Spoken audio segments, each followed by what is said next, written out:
बहुत पहले हमारे जो पुराने परिजन हैं, मैं समझता हूँ कि सन 75 से 85 तक ये वाली वंदना बहुत चली थी। हरने को अज्ञान, ज्ञान की ज्योति अखंड जलाई, भूपल लाने स्वर्ग योजना युग निर्माण बनाई, ज्ञान यज्ञ के लिए समर्पित जिनका जीवन सारा, उन युग ऋषि श्री राम चरण में विनम्र प्रणाम हमारा। परम पूज्य गुरुदेव ज्ञान की साकार प्रतिमा हैं, बल्कि वेद मूर्ति हैं। वेद को ही जिन्होंने पूरा साकार कर लिया है, दुनिया का ज्ञान विज्ञान, वैदिक ऋचाएँ, उपनिषदों के मंत्र, गीता का सुंदर दर्शन, षड दर्शन, ऐसा कौन सा संसार का आध्यात्मिक और भौतिक ज्ञान है जिससे गुरुदेव की लेखनी अछूती रही हो। अज्ञान सबसे बड़ा दैत्य है और अज्ञान रूपी कुंडली में मानवता सिसक रही है, अपना दम तोड़ रही है। अज्ञान के अजगर ने हमको दबा करके रखा है।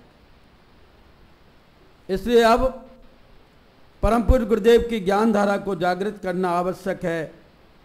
गुरुवर ज्ञान मूर्ति साकार कैसे हैं, आप अब श्रवण करने जा रहे हैं।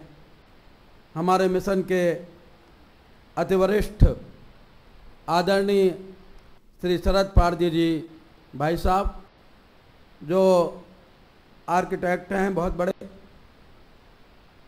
और शांति कुंज की बहुत सारी बिल्डिंगों में उनकी प्रतिभा झलक रही है। पहले हम लोग जब यहाँ आए थे तो एक चाचा चलती थी कि आज शरद भाई साहब आ रहे हैं, आज शरद भाई साहब आ रहे हैं, कुछ निर्माण होने वाला है। और जब भी भाई साहब आए तब यहाँ पर बिल्डिंगों की दृष्टि से खूबसूरत नवनिर्माण हुआ। सन 1965 में आपने परम पूज्य गुरुदेव द्वारा दीक्षा ग्रहण की। 1973 जून में प्राण प्रत्यावर्तन सत्र किया। सन 1973 से 2000 तक बराबर जब भी पूज्य गुरुदेव ने आह्वान किया तब अपने जरूरी काम छोड़ करके यहाँ पर पधारे और निर्माण के संबंध में मार्गदर्शन दिया। और 2001 से अपना जीवन दान शांति कुंज के लिए समर्पित किया। ऐसे आदरणीय शरद भाई साहब को आमंत्रित करते हैं कि वे आकर गुरुवर की ज्ञान मूर्ति साकार वाली चेतना को हम तक पहुंचाएं। आदरणीय पारदी जी भाई साहब।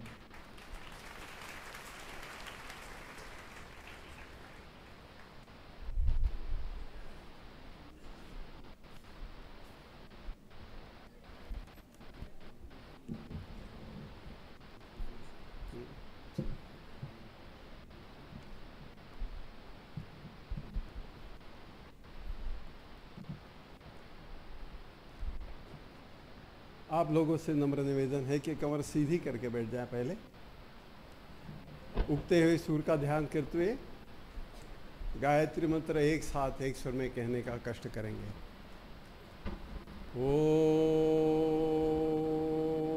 भूर्भुवः स्वाहा तत्सवितुर्वरेण्यं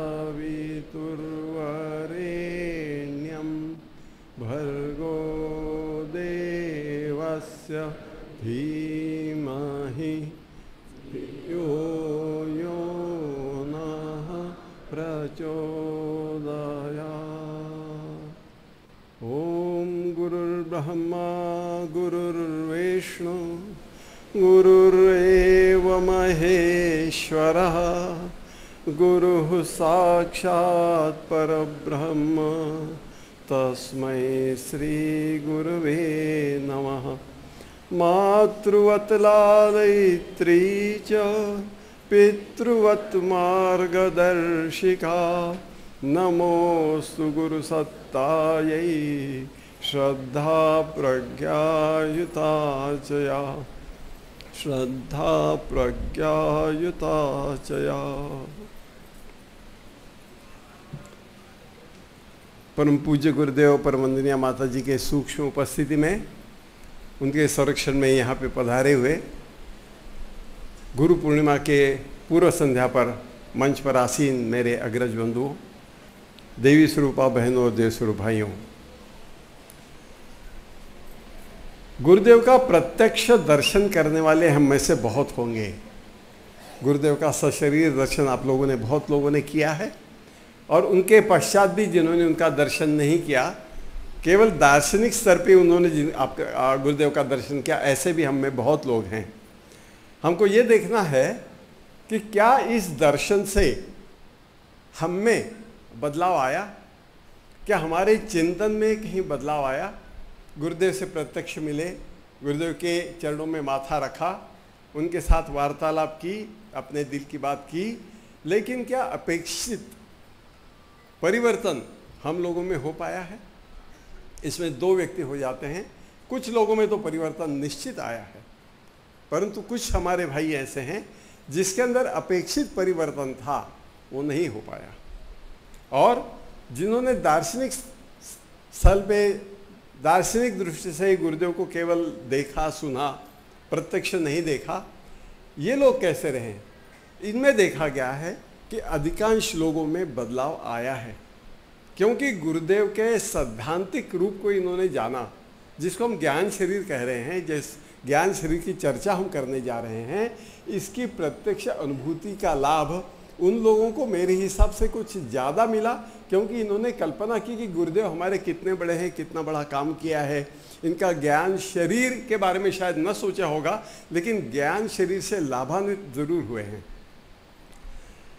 अभी लोगों की कल्पना ये होती कि गुरुदेव का जीवनचर्या कैसी रही है, गुरुदेव कैसे रहे, इन्होंने क्या किया है। गुरुदेव की वसीयत विरासत आप सब लोगों ने पढ़ी होगी, अगर नहीं पढ़ी होगी तो बाइबल की तरह ये किताब हर एक व्यक्ति के पास होना नितांत आवश्यक है। आपके पास ये किताब होनी ही चाहिए। अपने गुरुदेव को जानने का इससे बढ़िया माध्यम और कहीं नहीं है। गुरुदेव जब स्वयं अपने लिए लिख रहे हैं तो इस किताब को तो हमको तो बिल्कुल पढ़ते रहना चाहिए, और इसके अंदर आप देखेंगे कि गुरुदेव ने अपने बारे में क्या कहा है, कैसे प्रस्तुत किया है, अपने गुरुदेव के बारे में कैसे प्रस्तुत किया है। गुरुदेव के ज्ञान शरीर की चर्चा गुरुदेव की तरफ से कैसे कैसे कहाँ कहाँ पे निकली है। गुरुदेव के ज्ञान शरीर का परिचय कराने के लिए मैं तो बहुत ही नगण्य व्यक्ति हूँ। इतने बड़ी प्रतिभा के, इतने महान गुरु के ज्ञान शरीर का परिचय मैं आप लोगों को क्या करा सकता हूँ। मेरी दृष्टि सीमित है, मेरा मस्तिष्क सीमित है, मैं बहुत सीमित हूँ, बहुत छोटा हूँ, मैं क्षुद्र हूँ। मैं जानता हूँ अपनी सीमाएं।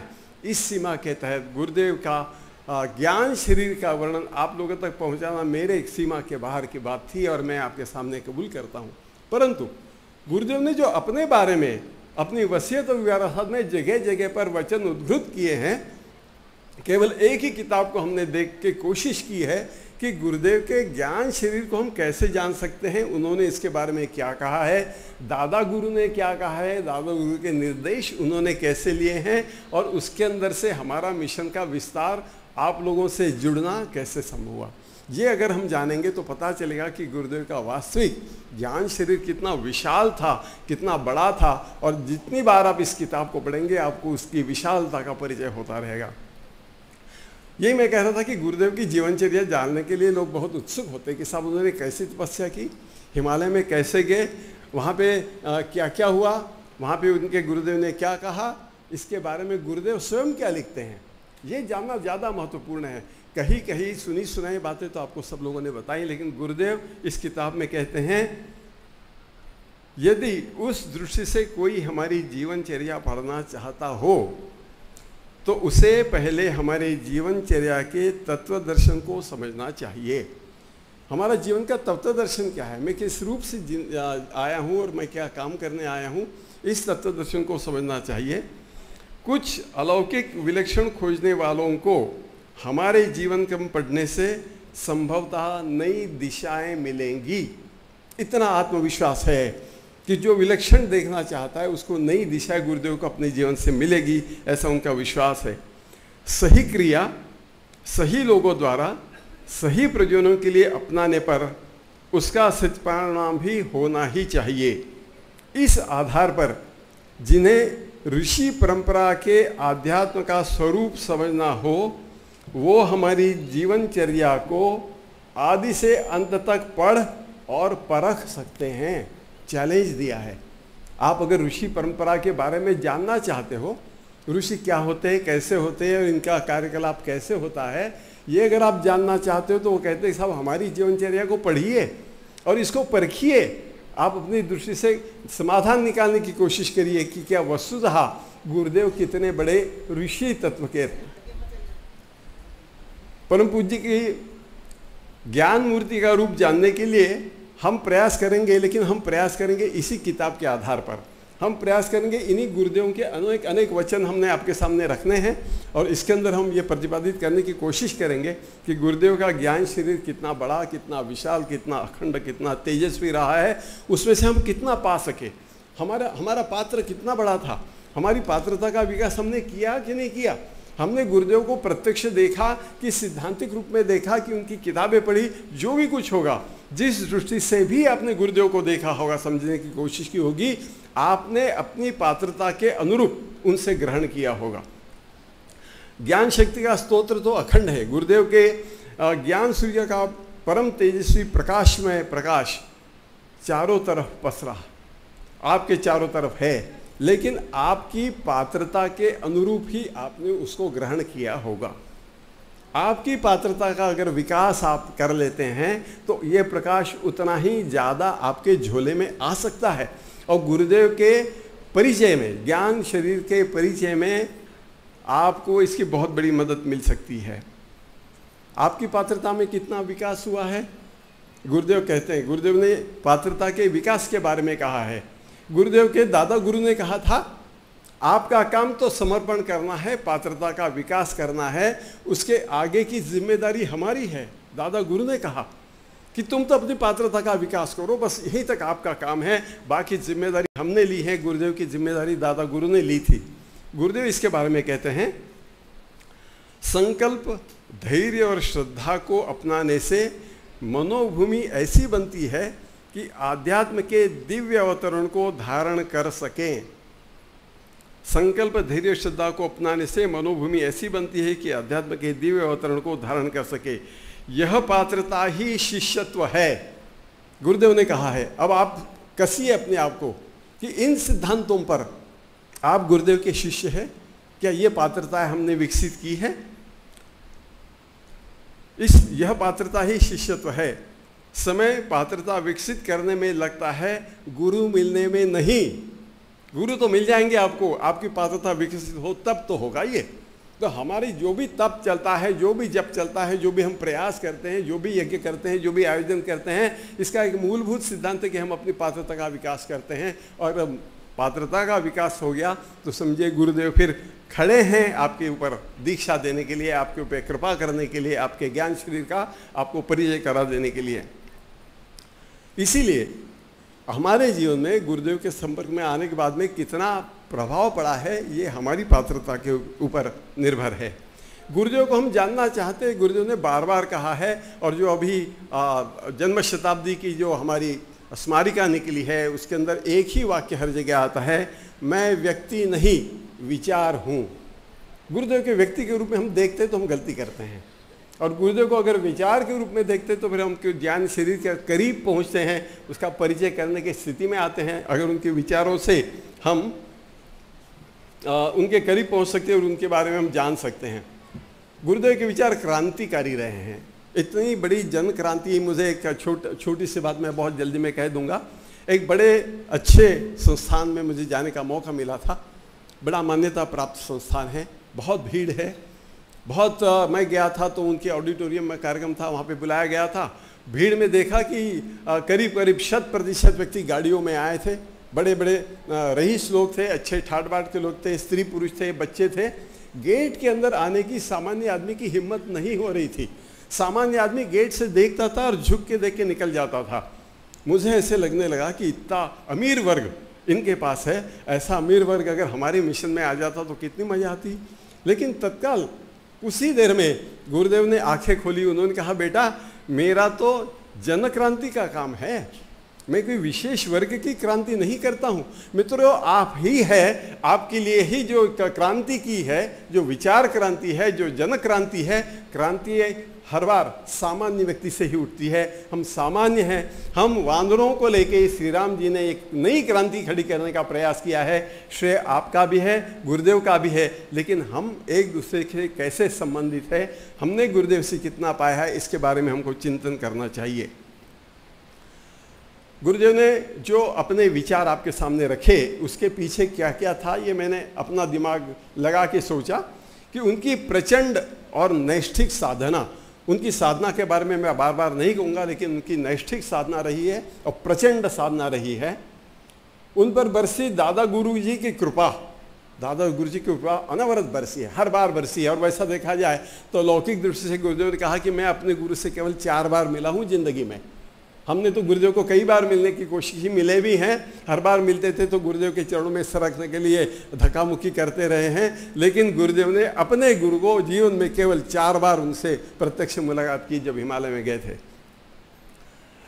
उनकी जीवन विधा, सादा जीवन उच्च विचार जो गुरुदेव के हमने देखे हैं, आप लोगों में देखे सुने होंगे, ये गजब के थे। ऐसा मनुष्य हमने बाद में देखा ही नहीं जो जैसा सोचता है वैसा ही कर रहा था। अपने लिए पंखा न लगाना, पसीना पोंछते हुए अपना लेखन काम करना और आए हुए परिजनों के लिए पंखे का स्विच ऑन करना, ये हमने देखा है। माता जी को कूलर की आवश्यकता थी, पर गुरुदेव ने कह दिया था कि माता जी 2-4 दिन का समय है, गर्मी चली जाएंगी, कूलर ना लगाओ तो अच्छा है। अपने सिद्धांतों पर इतने अड़िग रहे हैं। प्रखर कर्मठता उनके अंदर थी, कठोर आत्मानुशासन था, उच्चतम मनोवृत्ति, और हम बालकों पर, आप और हम सब उनके बालक हैं। अगाध स्नेह, ममता और आत्मीयता का इतना विशाल रूप में प्रकट होना, यही उनके विचार हमारे लिए इतने प्रेरणादायी हैं कि इन विचारों को जब हम पढ़ते हैं तो सिहरन होती है कि इस तरह से विचार करके हम लोगों को उन्होंने परिलक्षित करने का प्रयत्न किया है। गुरुदेव के शब्द फिर से आपके सामने रखता हूँ। जितने भी वाक्य मैं पढ़ रहा हूँ ये केवल उनके हमारी वसीयत विरासत से ही लिए हैं। आत्मीयता, ममता, स्नेह और श्रद्धा, यही हमारी उपासना है। आत्मीयता के विस्तार का नाम ही आध्यात्म है। मेरे विचारों में, मेरे साहित्य में मेरी इच्छाओं को ढूंढो, उन शिक्षाओं को अनुसरण करो जो मेरे गुरु ने मुझे दी थी और जिसे मैंने तुम्हें दिया है। सदैव अपनी दृष्टि लक्ष्य पर स्थिर रखो, अपने मन को मेरे विचारों से परिपूर्ण कर लो। ये बहुत बड़ी बात है। क्या हम अपने मनों को गुरुदेव के विचारों से परिपूर्ण करने का कभी प्रयास करते हैं? किताब पढ़ते हैं, पढ़ डालते हैं, लेकिन उनके विचारों से अपने मन के अंदर एक सामंजस्य बिठाने का, उनके साथ हम लोगों को उससे परिपूर्ण करने का मन का प्रयास हम अगर करते हो तो गुरुदेव का निकटत्व आपको आपके दिल के पास दिखेंगे। मेरी इच्छा और विचारों के प्रति जागरूकता, स्थिरता और भक्ति में ही शिष्यत्व है। आप अगर शिष्य हैं उनके, तो उनके विचारों के प्रति आप कितने जागरूक हैं, कितने स्थिर हैं, और उसकी भक्ति में ही आपका शिष्यत्व है। श्री कृष्ण भगवान ने कहा था गीता में, मैं ये मन आधस्व मई बुद्धि निवेश, मेरे में ही बुद्धि रख, मेरे में ही मन रख, मैं ही तुझे जो तेरी आवश्यकता है उसकी पूर्ति करूंगा। गुरुदेव ने इन्हीं शब्दों को व्यक्त किया है कई बार। गुरुदेव को हम युग ऋषि कहते रहे हैं। युग ऋषि तो थे ही, और युग ऋषि इसलिए थे कि उन्होंने इस युग के आसपास और किसी ने नहीं किया, इतना बड़ा काम किया है ऋषि के स्तर का। दादा गुरु की असीम कृपा उन पे रही है, और गुरुदेव ने उसके बारे में क्या कहा है, उन्होंने अपने गुरु की असीम कृपा का आप लोगों तक कैसे, किन शब्दों से व्यक्त किया है, ये आप देखिए। वो लिखते हैं, आज मुझे हिमालय पर, जिस दिन की बात है लिख रहे हैं, आज मुझे हिमालय पर सूक्ष्म और कारण शरीरों से निवास करने वाले ऋषियों का दर्शन और परिचय कराया जाना था। मेरे लिए आज की रात्रि जीवन भर के सौभाग्यशाली क्षणों में से सबसे अधिक महत्व की बेला थी। आज ऋषिलोक का पहली बार दर्शन हुआ। गुरुदेव कह रहे हैं आपसे, आप कल्पना करिए कि गुरुदेव का ऋषित्व तो जागृत हो रहा है, दादा गुरु पर कृपा कर रहे हैं, तो आप लोगों के साथ वो अपने अनुभव को बांट रहे हैं कि आज रात को मुझे मिलाया जाने वाला है। आज मैंने उनसे दर्शन किया है, मैंने इन ऋषियों को देखा है। भावी रूपरेखा का स्पष्टीकरण, ऋषि संसद के दर्शन, आशीर्वाद के पश्चात जो निर्देश उनको दिए गए थे वो आप जानते हैं, आपने पढ़ा होगा। 24 लक्ष्य, 24 महापुरुष चरण, 8 ग्रंथों का अनुवाद, प्रकाशन, 4 वेद, 108 उपनिषद, 6 दर्शन वगैरह वगैरह। उनसे क्या कहा गया था? दादा गुरु ने किन शब्दों में उनसे कहा कि आप ये काम करो? ये बहुत देखने लायक है। इसमें लिखा है, दादा गुरु कह रहे हैं गुरुदेव से, तुम्हें कलम उठानी है, आर्ष ग्रंथों का अनुवाद, प्रकाशन व्यवस्था कर उसे सर्वसाधारण तक पहुंचाना है। इससे देव संस्कृति की लुप्तप्राय कड़ियाँ जुड़ेंगी और भविष्य में विश्व संस्कृति का ढांचा खड़ा होगा। विश्व संस्कृति का ढांचा खड़ा होगा। हमारी सीमित दृष्टि तो हम भारतीय संस्कृति तक रहते हैं। विश्व संस्कृति का ढांचा खड़ा करने की जिम्मेदारी गुरुदेव को दादा गुरु ने दी थी। इसलिए वो कह रहे हैं कि भविष्य में विश्व संस्कृति का ढांचा खड़ा करने में सहायता मिलेगी। साथ ही मनुष्य में देवत्व और धरती पर स्वर्ग का अवतरण करने वाला सर्वसुलभ साहित्य लिखना है। यह कार्य तुम्हारी प्रथम साधना शक्ति से संबंध है। गुरुदेव की पहली साधना शक्ति से संबंधित काम दादा गुरु ने गुरुदेव को दिया था। ये अनायास ही नहीं दिया जाता। इतने बड़े काम जो दिए जाते हैं, इसके बारे में एक छोटा सा वाक्य मैं और एक पढ़ूंगा। गुरुदेव ने क्या कहा इसके बारे में? गुरुदेव ने कहा है, भारतीय धर्म विश्व धर्म है। इसमें सांप्रदायिकता की विकृतियों के पीछे निश्चित, इनमें सांप्रदायिकता की विकृतियाँ पीछे से निहित स्वार्थियों द्वारा ठूसी गई थी। भारतीय धर्म को, मानव धर्म को विश्व धर्म के रूप में चिरकाल मान्यता मिलती रही है। उसका मूल स्वरूप सर्वसाधारण की दृष्टि में उनसे उनके उपयोगी दिशा और प्रेरणा मिलती रहने के लिए था। इस चिंतन ने युग निर्माण के सूत्र संचालकों को इसके लिए प्रेरित किया है कि भारतीय धर्मशास्त्र को, आर्ष वाङ्मय को सरल हिंदी में अनुवादित, प्रकाशित और प्रचारित करे। यह कार्य अत्यधिक कठिन, लगभग असंभव स्तर का उस स्थिति में समझा जा सकता है जब वह साधनहीन व्यक्ति एकाकी श्रम के आधार पर वहन करता रहे। पिछले 30 वर्षों की प्रयत्नशीलता से लगभग सारा का सारा आर्ष साहित्य अनुवादित, प्रकाशित, प्रचारित करने का सुयोग बैठा दिया गया, जिसके लिए यदि अद्भुत शब्द का प्रयोग किया जाए तो कोई अत्युक्ति नहीं होगी। ये गुरुदेव ने कहा है बाद में। दादा गुरु ने तो काम सौंप दिया था, गुरुदेव ने इस काम को पूरा किया। कितने साल लगे? 30 साल। और 30 साल करने के बाद गुरुदेव को वो समाधान है। मित्रों, केवल जिसका ज्ञान शरीर परिपुष्ट है, जिसका ज्ञान शरीर सक्षम है, जागरूक है, वही ये काम कर सकता है। और इसीलिए मैं इनके सामने, आपके सामने ये उनके वाक्य सामने रख रहा हूँ। दादा गुरु उनसे कहते हैं, जब तक कि आपका अनुवाद का काम पूरा हो जाएगा तो आगे क्या होगा? ये बहुत अच्छा वाक्य है। नवयुग निर्माण योजना के बारे में सूत्रपात करने के लिए दादा गुरु ने कहा था, जब तक आपका अनुवाद पूरा होगा तब तक तुम्हारा ज्ञान इतना हो जाएगा जितना कि युग परिवर्तन और नवनिर्माण के लिए किसी तत्ववेत्ता के पास होना चाहिए। गुरुदेव से कहा, आप तत्ववेत्ता है, आप नव युग निर्माण योजना बनाने वाले हैं, इसके लिए आपके पास जो पूंजी होनी चाहिए, ये तत्ववेत्ता की पूंजी आपके पास में जमा हो जाएगी। परम पूज्य का ऋषित्व यहीं से आरंभ हुआ है। उनके ज्ञान शरीर का दर्शन यहीं से हमको करना है। जब जब ये जिम्मेदारियां सौंपी गई थी तब तब गुरुदेव ने इसके लिए कैसी चलाई, और इसके लिए विशाल संगठन, मथुरा तपोभूमि का निर्माण, अखंड ज्योति का अनवरत प्रवाह, साहित्य सृजन का क्रम, गायत्री यज्ञ द्वारा जनमानस का आकर्षण, नैतिक, बौद्धिक, सामाजिक क्रांति, विचार क्रांति, आंदोलन आदि आदि आदि, ये सब काम आप जानते हैं। मैं इसके अंदर नहीं, मैं केवल स्पर्श करके आगे बढ़ रहा हूँ। मैं केवल उन वाक्यों को आपके सामने रखना चाहूँगा जो आपको सोचने के लिए थोड़ा सा मजबूर कर देंगे कि गुरुदेव का वास्तविक स्वरूप क्या है। हम बता दें और आप गर्दन हिला के मान लें कि हाँ साहब, गुरुदेव का ज्ञान शरीर बड़ा विशाल था। नहीं, आप सोचिए, आपको केवल मैं की दे रहा हूँ, आपको चाबी दे रहा हूँ। आप इसको खोल के देखिए कि वस्तुतः गुरुदेव ने अपने बारे में क्या कहा है, दादा गुरु ने उनके बारे में क्या कहा है। गुरुदेव ने अपने बारे में क्या कहा कि कैसे प्रगति हुई गुरुदेव की, वो लिखते हैं, गायत्री माता की सत्ता कारण शरीर में श्रद्धा, सूक्ष्म शरीर में प्रज्ञा और स्थूल शरीर में निष्ठा बनकर प्रकट होने लगी।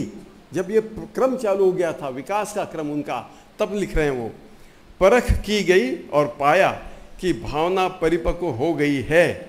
उसने अपना स्वस्थ साधन श्रद्धा का वैसा ही बना लिया है जैसा ऋषि कल्प का साधक बनाया करते हैं। ऋषि कल्प के साधक, ऋषि बनने के लिए जो साधक अपनी साधना करते हैं, जिस स्तर की साधना करते हैं, उस साधना का स्तर गुरुदेव ने पा लिया था। वो स्वयं कह रहे हैं कि ये हमने देखा और इसको परखा और जाना कि जैसा ऋषि का साधक बनाया करते हैं। गुरुदेव तब तक दृष्टा थे।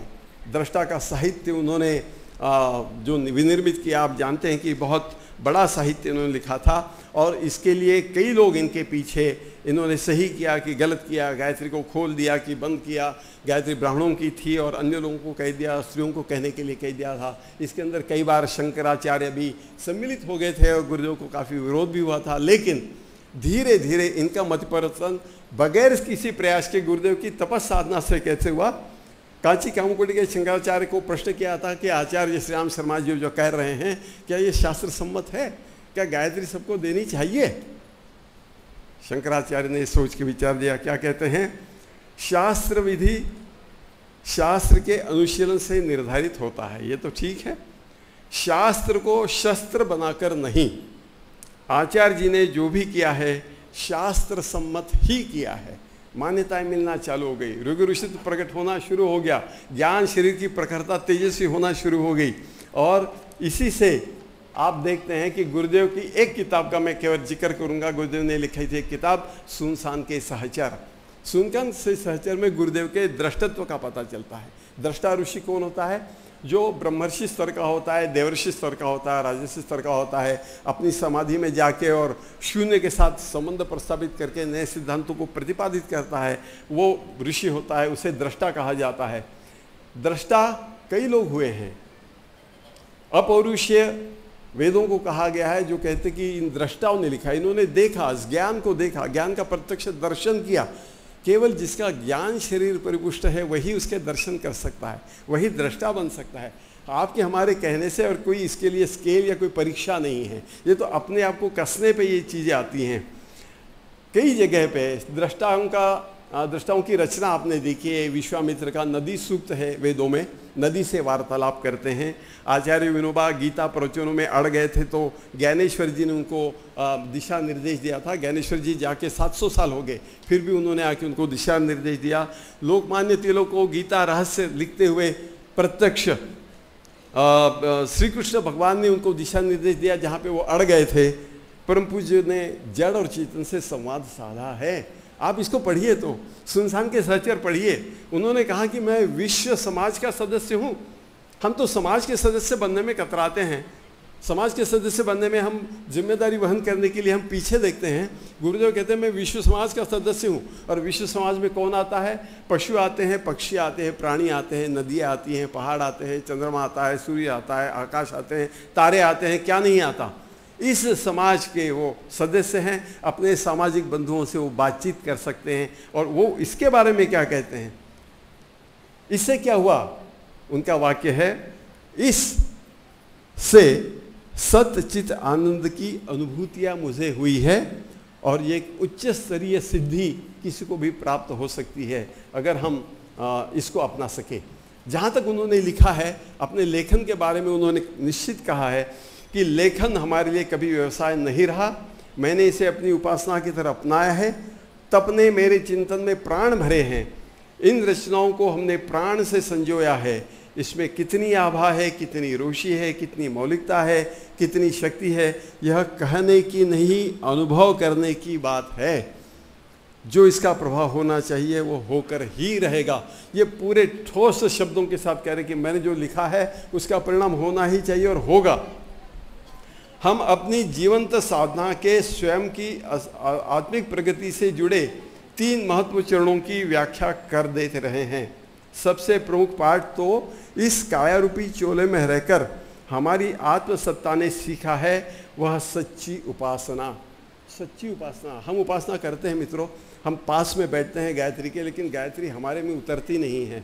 हम गर्मी के पास बैठते हैं लेकिन हमारा शरीर तपता नहीं, गर्म होता नहीं है। बर्फ़ के पास बैठते हैं लेकिन ठंडा होता नहीं है। हमारी पता नहीं उपासन कैसे हैं, उपासना कहते हैं, पर दूर बैठते हैं क्या करते हैं। उन्होंने कहा कि मेरी सच्ची गायत्री उपासना, गायत्री को जीवन में धारण कर लिया था। सही जीवन साधना, पात्रता के विकास की जीवन साधना, गुरुदेव ने अपने पात्रता का विकास जिस क्रम में किया था उसको आप देखेंगे तो आप आश्चर्यचकित हो जाएंगे कि ये वस्तुतः साधना उन्होंने की है। और व्यक्ति को बोना और काटने के सिद्धांतों पर नर मानव से देव मानव तक प्रगति ऋषि देवदूत के स्तर पर पहुंचाते हैं।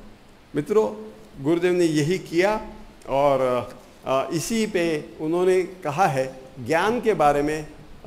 मेरा समय वस्तुतः हो गया है, मुझे 2-3 मिनट अगर देंगे तो मैं पूरा कर लूँगा।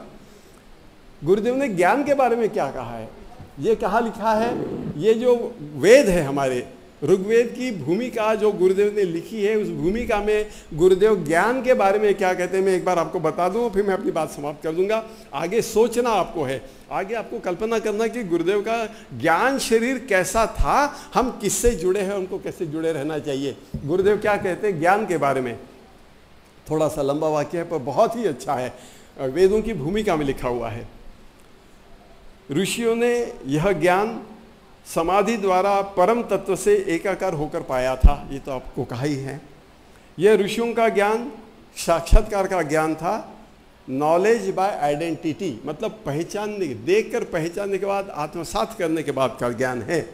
यह ज्ञान देखकर, पढ़कर, बौद्धिकता से, तार्किक तत्वज्ञान विवेचन से आदि बाह्य प्रेरणा द्वारा उपलब्ध नहीं होता।